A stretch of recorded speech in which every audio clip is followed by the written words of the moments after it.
जैसे गरीब बच्चे आते हैं पढ़ने के लिए, SC ST OBC मिनोरिटीज के, ये सपना देख के कि ऐसे विश्वविद्यालय में जाएंगे तो जाति का सामना नहीं करना पड़ेगा। ये विश्वविद्यालय में मल्टीकल्चरल लोग हैं, यहाँ पे आपसी भाईचारा होगा, प्यार होगा, सब अच्छे से चलेंगे, आगे बढ़ेंगे। हम भी शहर में जाएंगे, पढ़ेंगे, बाबू बनेंगे, अच्छा अफसर बनेंगे। हमारे बच्चों को यहाँ गले घोटे जाते हैं, हमारे अगेंस्ट अगर हमें अपमानित करके, अगर दलित बहुजन अच्छा कपड़ा पहनता है तो बर्दाश्त नहीं होता, अगर वो अंग्रेजी बोलता है तो आपसे बर्दाश्त नहीं होता, अगर वो संविधान को बचाने की आवाज उठाता है तो आपसे बर्दाश्त नहीं होता। बट अगर ये सारी चीजें आपकी नहीं चलती और वो डरता नहीं है, दबता नहीं है और वो डॉक्टर रितु सिंह है गलती से, तो आप 35 बच्चों की झूठी फोर्जरी करके चिट्ठी लगाते हैं। SC commission which is a constitutional body, संविधान हमारा भारत का डायरेक्ट पावर देता है कमीशन को, एंड हाई कोर्ट में इन्होंने जो फर्जी दस्तावेज लगाए, कोर्ट को भी मिसलीड किया, SC कमीशन को भी मिसलीड किया, फिर भी इतनी बड़ी गुनाहगार कुर्सी पे। तो वाइस चांसलर साहब, आपका दोहरा चरित्र, आपका जातिवादी चेहरा, आपकी मानसिकता दिखती है कि आप कैसे हैं। और अंत में मैं अपने बहुजन समाज के नेतागण, प्लीज मीडिया वालों, मुझसे मत पूछना आपके नेता क्यों नहीं आ रहे, उन नेताओं से पूछो ऐसे मूवमेंट पे बहुजन बच्चों का साथ देने क्यों नहीं आ रहे।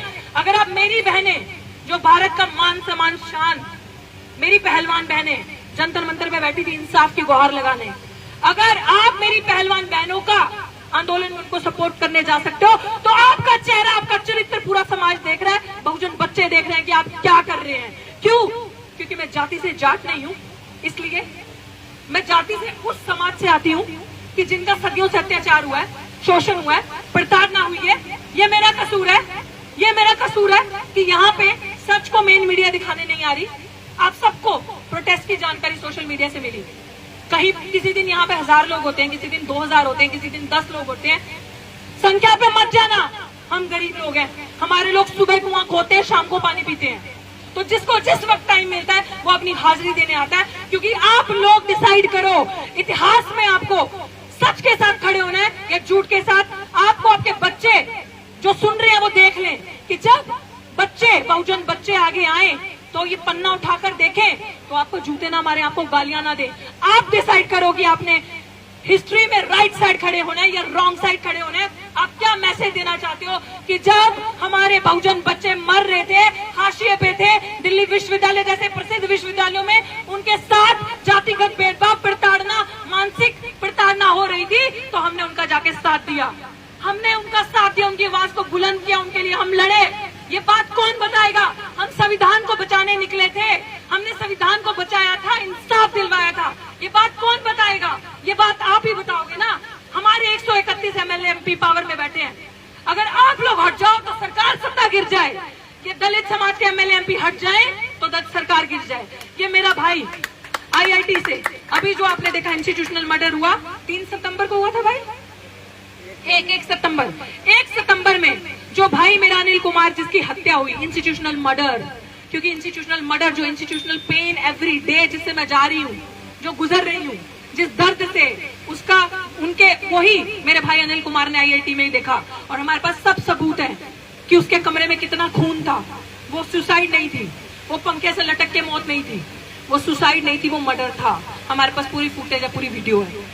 हमारा मिशन सेव कॉन्स्टिट्यूशन, महमूद प्राचा जी केस लड़ रहे हैं, ये भाई उनके बड़े भाई बैठे हैं, ये माँ बैठी है जिसके आंसू नहीं सूख रहे, वो पीछे शेर सिंह वाल्मीकि जी की फैमिली देख लो, जिनको अपनी मेहनत का जब वो पैसा मांगने गए, एक जिसके पास वो काम करते थे, उन्होंने उसकी मार के हत्या कर दी।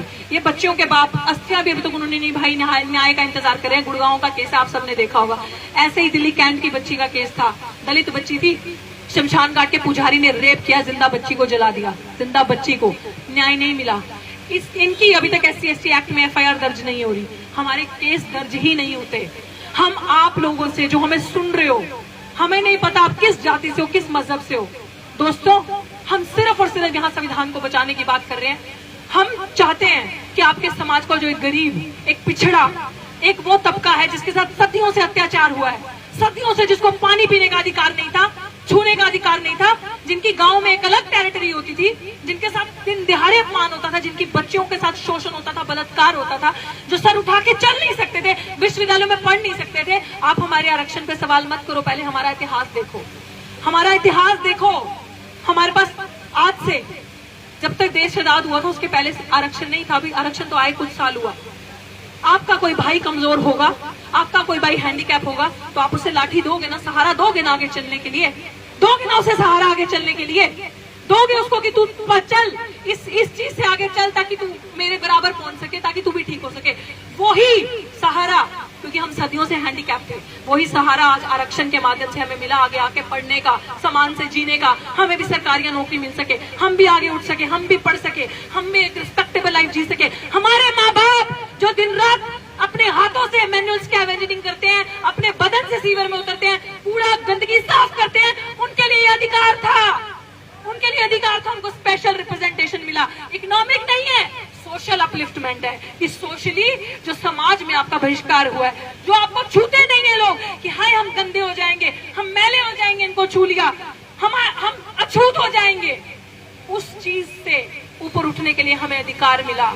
डॉक्टर बाबा साहेब भीमराव अम्बेडकर की वजह से हम आगे आए, हम पढ़े। अभी तो कुछ परसेंट हैं, चंद जो आगे आके पढ़ रहे हैं। किस चीज का डर? क्यों ग्रस्त मानसिकता वाले जातिवादी लोग, जातिवादी गुंडे इस चीज को नहीं समझते? भारत को, प्रबुद्ध भारत को आर्टिकल 1 अखंड भारत जो बात करता है, सबको एक जैसा अधिकार है। हम तुम्हारे हक का, तुम्हारे अधिकारों का कुछ नहीं खा रहे। तुम्हें तो 50% जो है वो दिया संविधान ने, जो हमारा दिया है, हमारे बच्चे उसमें से लेकर आकर पढ़ते हैं, तो क्या दिक्कत है? अगर हम आगे उठ रहे हैं, आगे बढ़ रहे हैं, आगे जा रहे हैं, आपकी भी गलती नहीं है।